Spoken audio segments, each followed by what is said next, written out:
ख्वाब की हकीकत क्या है, आखिर ख्वाब आते क्यों हैं, क्या इंसानी ज़िंदगी पर इसका कोई असर होता है और हमारा इस्लाम इन ख्वाब के बारे में क्या कहता है। इन सब सवालात के जवाबात मिलेंगे आपको इस वीडियो में। तो आइए वीडियो की तरफ चलते हैं।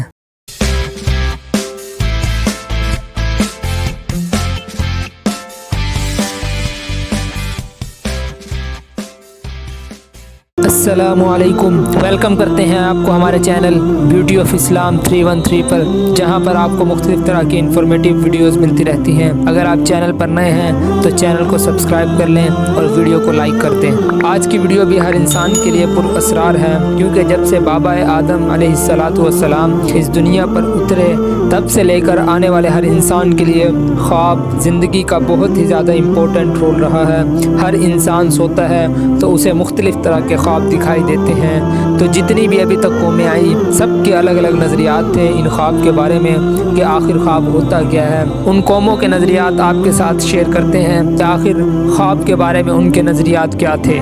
सबसे पहले तो अहले यूनान ने ख्वाब को बहुत ही ज़्यादा इम्पोर्टेंस दी। होमर यूनानी अपनी किताब में लिखते हैं कि ख्वाब को भेजने वाला एक देवता है। वो इस ख्वाब को इल्हाम का दर्जा देते थे और कहते थे ये कोई वही है। और उनका ये भी मानना था कि उनके जो तबीब हैं उनके ख्वाब में देवता आकर उन्हें बीमारी का इलाज बताते हैं। यूनान की कौम में ख्वाब की ताबीर बताने वाले माहिरीन भी थे, जिनसे लोग ख्वाब की ताबीरें पूछा करते थे और उनको बहुत ही ज़्यादा इज्जत दी जाती। दूसरे नंबर पर सुकरात का नज़रिया, जिसका मानना था कि नेक लोगों का ख्वाब इल्हाम होता है, यानी उसमें कोई पोशीदा बात होती है और किसी न किसी चीज़ की तरफ इशारा दिया जाता है। कदीम बाबुल के लोगों में भी ख्वाब को बड़ी अहमियत हासिल थी। उन्होंने तो बाकायदा इस पर किताबें लिखी हुई थी। उनमें एक मखसूस शख्स बाबुल के मंदिर में रोज़ सोया करता था और मुखय्यर से दुआ करता। मुखय्यर वो था जिसको बाबुल के लोग अपने ख्वाब का देवता मानते थे। तो वो शख्स मुखय्यर से दुआ करता, जो सोने के बाद उनसे ख्वाब में आकर हम कलाम होता और उनकी मुरादें पूरी करता।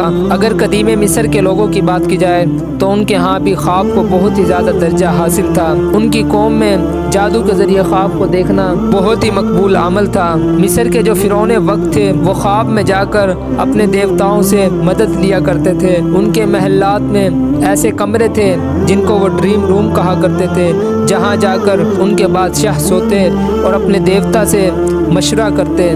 वहीं हिंदू मज़हब की किताब उपनिषद में लिखा हुआ है कि सोते वक्त इंसान की रूह उसके जिस्म को छोड़ देती है और जहाँ रूह जाना चाहे वहाँ चली जाती है। जबकि हिंदुओं की दूसरी मजहबी किताब ऋग्वेद और इथर्वेद में भी ख्वाब की ताबीर की मुख्तलिफ इकसाम लिखी हुई हैं। अगर हम बात करें यहूदी मज़हब की तो बनी इसराइल में भी ख्वाब को बहुत ही ज़्यादा अहमियत हासिल है, जिनमें याकूब और यूसुफ अलैहिस्सलाम का ख्वाब, मिस्र फ़िरौन का ख्वाब और दानियाल नबी का ख्वाब ये बहुत ही ज़्यादा मशहूर हैं। जबकि तिलमोत में लिखा हुआ है बैतुल मुक़द्दस बनाने से पहले हज़रत सुलेमान अलैहिस्सलाम को अल्लाह रब्बुल इज़्ज़त ने उन्हें ख्वाब में बताया कि आपने बैतुल मुक़द्दस बनाना है। कहते हैं बनी इसराइल के 24 आदमी हर वक्त बैतुल मुक़द्दस में मौजूद रहते, जो कि माहिरीन ख्वाब थे।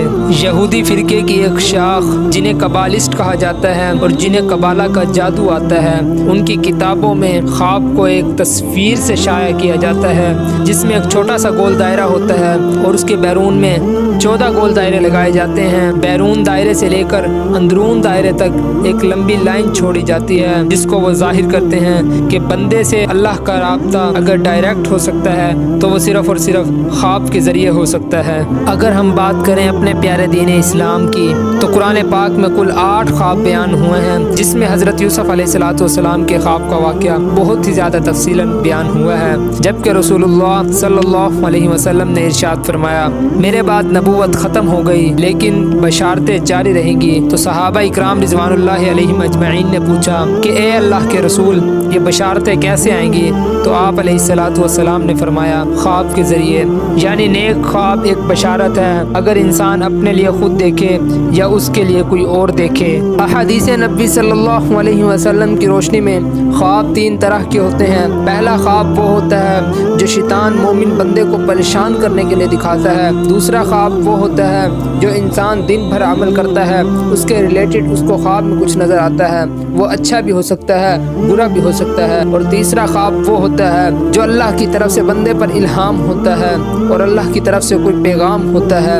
آپ صلی اللہ علیہ وسلم کو بھی نبوت ملنے سے پہلے خواب کے ذریعے الہام ہوتے تھے۔ اللہ تعالیٰ آپ صلی اللہ علیہ وسلم کو پاکیزہ اور سچے خواب دکھاتے۔ مختلف روایات میں ملتا ہے کہ جب آپ صلی اللہ علیہ وسلم فجر کی جماعت کرا لیتے تو اپنے صحابہ کی طرف رخ کر لیتے اور پوچھتے کیا آج کسی کو کوئی خواب نظر آیا ہے؟ اگر کسی صحابی کو کوئی خواب نظر آیا ہوتا تو وہ بتا دیتا اور رسول اللہ صلی اللہ علیہ وسلم اس کی تعبیر بتلاتے۔ تو خواب ہماری زندگی کا اور اسلام کا ایک بہت ہی امپورٹنٹ رول ہے، اور آپ صلی اللہ علیہ وسلم نے فرمایا خواب نبوت کا 46واں حصہ ہے۔ ایک خواب کی قسم لیوسڈ ڈریم بھی ہے جو کہ بہت ہی زیادہ پر اسرار ہوتا ہے، جس کو سب سے پہلے ایک سائیکیٹرسٹ سیڈرک وار نے اس لفظ کو اپنی بک میں استعمال کیا تھا، جس کا مطلب ہوتا ہے کہ انسان کو اپنے خواب پر مکمل گرفت ہوتی ہے اور وہ خواب میں جہاں جانا چاہے جا سکتا ہے، جو کچھ کرنا چاہے کر سکتا ہے، لیکن یہ ہر کسی کے بس کی بات نہیں۔ بہت کم انسان اپنے خوابوں پر گرفت پا سکتے ہیں۔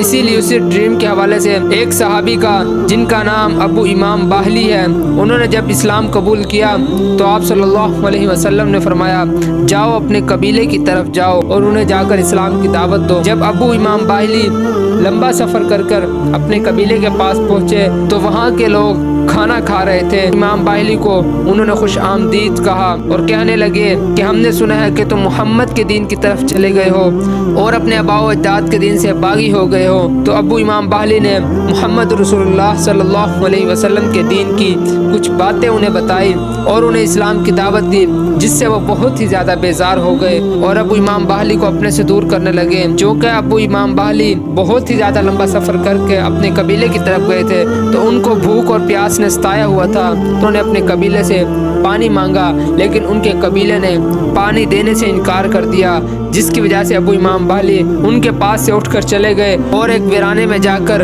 درخت سے ٹیک لگا کر سو گئے۔ خواب میں ان کو اللہ رب العزت نے دودھ پلایا اور میوہ جات کھلائے، جس سے ان کا پیٹ فل ہو گیا۔ جب ان کے قبیلے کے لوگوں کو ان پر ترس آیا تو انہوں نے ایک بندے کو ان کے پاس کھانا دے کر بھیجا۔ جب وہ بندہ ابو امام باہلی کے پاس کھانا لے کر گیا تو امام باہلی نے فرمایا میرا تو پیٹ فل ہو چکا ہے، مجھے تو میرے مالک اللہ رب العزت نے کھانا کھلا دیا ہے، یہ میں نہیں کھا سکتا۔ اور امام باہلی نے اپنا پیٹ بھی انہیں دکھایا، دیکھو میرا پیٹ کتنا فل ہو چکا ہے۔ جب اس شخص نے یہ سب ماجرا اپنے لوگوں کو بتایا تو اہل باہلہ پر اس واقعے کا اتنا اثر ہوا کہ تمام کا تمام قبیلہ اللہ کے رسول صلی اللہ علیہ وسلم پر ایمان لے آئے اور اسلام میں داخل ہو گئے۔